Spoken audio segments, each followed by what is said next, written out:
The Lionesses have finally done it. They've reached the top of the mountain after an incredible penalty shootout victory over Germany. But now they're going to have to hold off for 2 years until the next major tournament, Euro 2025. The wait is tough, but how much of a chance do England actually have of going all the way? Well, in this video, we're going to take a look at the Lionesses' road to glory and see if they can emulate their men's team and bring football home.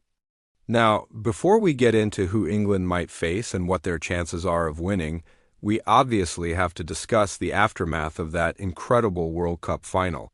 After a cagey 0-0 draw, the final went all the way to penalties. And after Spain's goalkeeper made a brilliant save from Alexia Putellas, the pressure was on. But despite the disappointment of coming so close and ultimately falling short, the Lionesses should hold their heads up high. They gave it everything and had a few unfortunate moments that just didn't go their way. But that's football. You win some, you lose some. And unfortunately, this time it didn't go their way. With the disappointment now hopefully out of the way, the focus will quickly turn to the next major tournament, which is the Euros in 2025. And England will be hoping to go one step further than they did in 2022. But before we get on to the Euros, there's still some unfinished business in the form of the 2023 Arnold Clark Cup. England were placed in a group alongside Belgium and the Republic of Ireland and progressed as group winners. They then faced off against Spain in the final where they lost 2-0.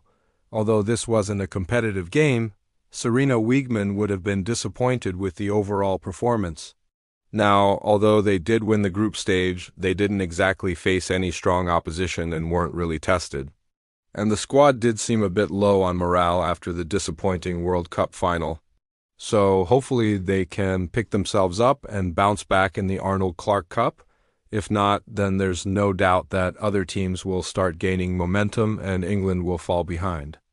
After the Arnold Clark Cup, England will then face their biggest test of the year in the form of the 2024 She Believes Cup, where they'll be facing off against heavyweights, Brazil and the USA. This will be an incredibly tough challenge, but it will also be a great opportunity for the Lionesses to prove that they are still a force to be reckoned with. It'll also give them some confidence ahead of the Olympics in Paris, where they'll face fierce rival Scotland, not to mention reigning Olympic champions Canada. So there's no doubt that the Lionesses will need to be at their best if they want to stand any chance of medaling at the Olympics.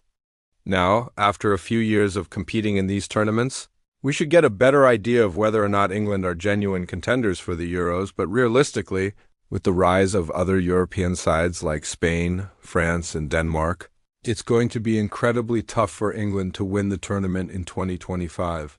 England haven't actually won the Euros since 1984, which is an incredibly long time ago, and with other countries investing more and more into women's football, it seems less and less likely that they're going to win the tournament anytime soon. However, under the management of Sarina Wiegman, it does seem like they're heading in the right direction. They've reached the final of the World Cup and consistently qualify for major tournaments. And when they do get to those major tournaments, they usually progress from the group stage.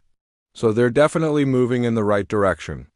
But ultimately, it's going to be very difficult to win the tournament, especially in 2025. Now let's take a look at how England could get on in the tournament and what their chances of winning actually are. As mentioned earlier, England were drawn in Group B alongside Denmark, Norway, and Austria. And they'll be looking to make it out of this group without dropping any points. Their first match will be against Denmark, who they beat 1-0 in the group stage of the World Cup. Following this will be a match against Norway, who they drew 0-0 with in the group stage of the World Cup. And lastly, they'll face off against Austria, who they beat 1-0 in a friendly back in 2021. So England should be able to pick up maximum points from these matches and progress to the knockout stage. In the round of 16, they could face the Netherlands, who finished third in their group. The Netherlands aren't as strong as they were a few years ago, and ultimately failed to make it out of the group stage in the World Cup. So England should be able to come out on top here. However, in the quarterfinals, things are going to get a lot tougher. They could face either France, who were surprise package in the World Cup, making it all the way to the semifinals, or they could face Spain, who will be looking to go one step further after losing in the World Cup final. Whoever they face, it's going to be a tough match, and it's likely that they'll need to win a penalty shootout to progress to the semifinals. If they were to somehow make it to the semifinals, they could face either Germany, who they beat in the World Cup third-place playoff, or they could face Sweden, who they beat 5-0 in a friendly in 2022. Either of these teams would be tough to face, but England would fancy their chances of progressing to the final if they were to make it this far. In the final, they could face either the USA, who they drew 1-1 with in the group stage of the World Cup, or they could face Brazil, who they beat 1-0 in a friendly in 2022. Both of these teams are very strong, and either would be tough to beat in the final. But if England were to somehow make it this far, they'd definitely fancy their chances of winning the tournament. But realistically, they're not going to make it this far. As mentioned earlier, the Lionesses put in a fantastic performance at the World Cup, but there's just too much quality in world football now for them to reach the latter stages of the competition. Ultimately, I think their run will come to an end in the quarterfinals if they're able to get past the group stage. But even if they were to somehow make it to the semifinals, I don't think they have the squad depth and quality to win the tournament. The players are obviously very talented, but they're just lacking a bit of experience. And as we saw in the World Cup final, experience is exactly what you need when it comes down to penalties. But this isn't the end of their journey. They have many years ahead of them to keep improving and hopefully challenging for major honors. And who knows, maybe in 2025 they'll be able to go all the way. So there's no doubt that the Lionesses' journey to Euro 2025 is going to be an exciting one. And hopefully they can go all the way and bring the trophy home. But ultimately, they're going to have to improve if they want to have any chance of doing so. The wait is tough, but hopefully it'll be worth it. What do you think? Do you think the Lionesses can go all the way in 2025? Let us know your thoughts in the comments below. And as always, thanks for watching.